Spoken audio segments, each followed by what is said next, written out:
A Study in Scarlet by Sir Arthur Conan Doyle. Part 1, Chapter 2. The Science of Deduction. We met next day as he had arranged, and inspected the rooms at No. 221B, Baker Street, of which he had spoken at our meeting. They consisted of a couple of comfortable bedrooms and a single large, airy sitting room, cheerfully furnished and illuminated by two broad windows. So desirable in every way were the apartments, and so moderate did the terms seem when divided between us, that the bargain was concluded upon the spot, and we at once entered into possession. That very evening I moved my things round from the hotel, and on the following morning Sherlock Holmes followed me with several boxes and portmanteaus. For a day or two we were busily employed in unpacking and laying out our property to the best advantage. That done, we gradually began to settle down and to accommodate ourselves to our new surroundings. Holmes was certainly not a difficult man to live with. He was quiet in his ways, and his habits were regular. It was rare for him to be up after 10 at night, and he had invariably breakfasted and gone out before I rose in the morning. Sometimes he spent his day at the chemical laboratory, sometimes in the dissecting rooms, and occasionally in long walks, which appeared to take him into the lowest portions of the city. Nothing could exceed his energy when the working fit was upon him, but now and again a reaction would seize him, and for days on end he would lie upon the sofa in the sitting room, hardly uttering a word or moving a muscle from morning to night. On these occasions I have noticed such a dreamy, vacant expression in his eyes that I might have suspected him of being addicted to the use of some narcotic, had not the temperance and cleanliness of his whole life forbidden such a notion. As the weeks went by, my interest in him and my curiosity as to his aims in life gradually deepened and increased. His very person and appearance were such as to strike the attention of the most casual observer. In height he was rather over 6 feet, and so excessively lean that he seemed to be considerably taller. His eyes were sharp and piercing, save during those intervals of torpor to which I have alluded, and his thin hawk-like nose gave his whole expression an air of alertness and decision. His chin, too, had the prominence and squareness which mark the man of determination. His hands were invariably blotted with ink and stained with chemicals, yet he was possessed of extraordinary delicacy of touch, as I frequently had occasion to observe when I watched him manipulating his fragile philosophical instruments. The reader may set me down as a hopeless busybody, when I confess how much this man stimulated my curiosity, and how often I endeavored to break through the reticence which he showed on all that concerned himself. Before pronouncing judgment, however, be it remembered how objectless was my life, and how little there was to engage my attention. My health forbade me from venturing out unless the weather was exceptionally genial, and I had no friends who would call upon me and break the monotony of my daily existence. Under these circumstances, I eagerly hailed the little mystery which hung about my companion, and spent much of my time in endeavoring to unravel it. He was not studying medicine. He had himself, in reply to a question, confirmed Stamford's opinion upon that point. Neither did he appear to have pursued any course of reading which might fit him for a degree in science, or any other recognized portal which would give him an entrance into the learned world. Yet his zeal for certain studies was remarkable, and within eccentric limits his knowledge was so extraordinarily ample and minute that his observations have fairly astounded me. Surely no man would work so hard or attain such precise information unless he had some definite end in view. Desultory readers are seldom remarkable for the exactness of their learning. No man burdens his mind with small matters unless he has some very good reason for doing so. His ignorance was as remarkable as his knowledge. Of contemporary literature, philosophy, and politics he appeared to know next to nothing. Upon my quoting Thomas Carlyle, he inquired in the naivest way who he might be and what he had done. My surprise reached a climax, however, when I found incidentally that he was ignorant of the Copernican theory and of the composition of the solar system. That any civilized human being in this 19th century should not be aware that the earth traveled round the sun appeared to me to be such an extraordinary fact that I could hardly realize it. "You appear to be astonished," he said, smiling at my expression of surprise. "Now that I do know it, I shall do my best to forget it." "To forget it?" "You see," he explained, "I consider that a man's brain originally is like a little empty attic, and you have to stock it with such furniture as you choose. A fool takes in all the lumber of every sort that he comes across, so that the knowledge which might be useful to him gets crowded out, or at best is jumbled up with a lot of other things, so that he has a difficulty in laying his hands upon it. Now, the skillful workman is very careful indeed as to what he takes into his brain attic. He will have nothing but the tools which may help him in doing his work, but of these he has a large assortment, and all in the most perfect order. It is a mistake to think that that little room has elastic walls and can distend to any extent. Depend upon it, there comes a time when for every addition of knowledge you forget something that you knew before. It is of the highest importance, therefore, not to have useless facts elbowing out the useful ones. "But the solar system," I protested. "What the deuce is it to me?" he interrupted impatiently. "You say that we go round the sun. If we went round the moon, it would not make a pennyworth of difference to me or to my work." I was on the point of asking him what that work might be, but something in his manner showed me that the question would be an unwelcome one. I pondered over our short conversation, however, and endeavored to draw my deductions from it. He said that he would acquire no knowledge which did not bear upon his object. Therefore all the knowledge which he possessed was such as would be useful to him. I enumerated in my own mind all the various points upon which he had shown me that he was exceptionally well informed. I even took a pencil and jotted them down. I could not help smiling at the document when I had completed it.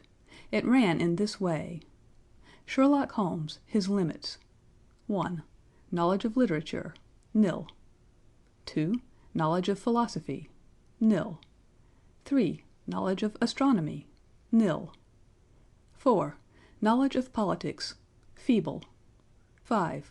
Knowledge of botany, variable, well up in belladonna, opium, and poisons generally, knows nothing of practical gardening. 6. Knowledge of geology, practical but limited, tells at a glance different soils from each other. After walks has shown me splashes upon his trousers and told me by their color and consistence in what part of London he had received them. 7. Knowledge of chemistry, profound. 8. Knowledge of anatomy, accurate but unsystematic. 9. Knowledge of sensational literature, immense. He appears to know every detail of every horror perpetrated in the century. 10. Plays the violin well. 11. Is an expert single-stick player, boxer, and swordsman. 12. Has a good practical knowledge of British law.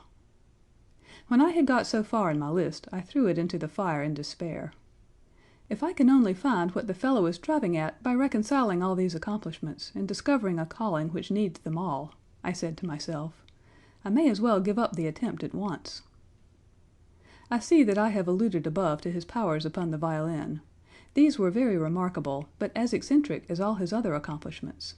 That he could play pieces, and difficult pieces, I knew well, because at my request he has played me some of Mendelssohn's Lieder and other favorites. When left to himself, however, he would seldom produce any music or attempt any recognized air. Leaning back in his armchair of an evening, he would close his eyes and scrape carelessly at the fiddle which was thrown across his knee. Sometimes the chords were sonorous and melancholy. Occasionally they were fantastic and cheerful. Clearly they reflected the thoughts which possessed him, but whether the music aided those thoughts, or whether the playing was simply the result of a whim or fancy, was more than I could determine. I might have rebelled against these exasperating solos, had it not been that he usually terminated them by playing in quick succession a whole series of my favorite airs as a slight compensation for the trial upon my patience. During the first week or so we had no callers, and I had begun to think that my companion was as friendless a man as I was myself. Presently, however, I found that he had many acquaintances, and those in the most different classes of society. There was one little sallow, rat-faced, dark-eyed fellow who was introduced to me as Mr. Lestrade, and who came 3 or 4 times in a single week. One morning a young girl called, fashionably dressed, and stayed for half an hour or more. The same afternoon brought a gray-headed, seedy visitor, looking like a Jew peddler, who appeared to me to be much excited, and who was closely followed by a slipshod elderly woman. On another occasion an old white-haired gentleman had an interview with my companion, and on another a railway porter in his velveteen uniform. When any of these nondescript individuals put in an appearance, Sherlock Holmes used to beg for the use of the sitting-room, and I would retire to my bedroom. He always apologized to me for putting me to this inconvenience. "I have to use this room as a place of business," he said, "and these people are my clients." Again I had an opportunity of asking him a point-blank question, and again my delicacy prevented me from forcing another man to confide in me. I imagined at the time that he had some strong reason for not alluding to it, but he soon dispelled the idea by coming round to the subject of his own accord. It was upon the 4th of March, as I have good reason to remember, that I rose somewhat earlier than usual, and found that Sherlock Holmes had not yet finished his breakfast. The landlady had become so accustomed to my late habits that my place had not been laid nor my coffee prepared. With the unreasonable petulance of mankind, I rang the bell and gave a curt intimation that I was ready. Then I picked up a magazine from the table and attempted to while away the time with it, while my companion munched silently at his toast. One of the articles had a pencil mark at the heading, and I naturally began to run my eye through it. Its somewhat ambitious title was The Book of Life, and it attempted to show how much an observant man might learn by an accurate and systematic examination of all that came in his way. It struck me as being a remarkable mixture of shrewdness and of absurdity. The reasoning was close and intense, but the deductions appeared to me to be far-fetched and exaggerated. The writer claimed by a momentary expression, a twitch of muscle, or a glance of an eye, to fathom a man's inmost thoughts. Deceit, according to him, was an impossibility in the case of one trained to observation and analysis. His conclusions were as infallible as so many propositions of Euclid. So startling would his results appear to the uninitiated that until they learned the processes by which he had arrived at them, they might well consider him as a necromancer. "From a drop of water," said the writer, "a logician could infer the possibility of an Atlantic or a Niagara without having seen or heard of one or the other. So all life is a great chain, the nature of which is known whenever we are shown a single link of it. Like all other arts, the science of deduction and analysis is one which can only be acquired by long and patient study, nor is life long enough to allow any mortal to attain the highest possible perfection in it. Before turning to those moral and mental aspects of the matter which present the greatest difficulties, let the inquirer begin by mastering more elementary problems. Let him, on meeting a fellow mortal, learn at a glance to distinguish the history of the man, and the trade or profession to which he belongs. Puerile as such an exercise may seem, it sharpens the faculties of observation, and teaches one where to look and what to look for. By a man's fingernails, by his coat sleeve, by his boots, by his trouser knees, by the callosities of his forefinger and thumb, by his expression, by his shirt cuffs, by each of these things a man's calling is plainly revealed. That all united should fail to enlighten the competent inquirer in any case is almost inconceivable." "What ineffable twaddle!" I cried, slapping the magazine down on the table. "I never read such rubbish in my life." "What is it?" asked Sherlock Holmes. "Why, this article," I said, pointing at it with my egg spoon as I sat down to my breakfast. "I see that you have read it since you have marked it. I don't deny that it is smartly written. It irritates me, though. It is evidently the theory of some armchair lounger who evolves all these neat little paradoxes in the seclusion of his own study. It is not practical. I should like to see him clapped down in a third-class carriage on the Underground and asked to give the trades of all his fellow-travelers. I would lay 1,000 to 1 against him." "You would lose your money," Holmes remarked calmly. "As for the article, I wrote it myself." "You?" "Yes, I have a turn both for observation and for deduction. The theories which I have expressed there, and which appear to you to be so chimerical, are really extremely practical, so practical that I depend upon them for my bread and cheese." "And how?" I asked involuntarily. "Well, I have a trade of my own. I suppose I am the only one in the world. I'm a consulting detective, if you can understand what that is. Here in London we have lots of government detectives and lots of private ones. When these fellows are at fault, they come to me, and I manage to put them on the right scent. They lay all the evidence before me, and I am generally able, by the help of my knowledge of the history of crime, to set them straight. There is a strong family resemblance about misdeeds, and if you have all the details of 1,000 at your finger ends, it is odd if you can't unravel the 1,001st.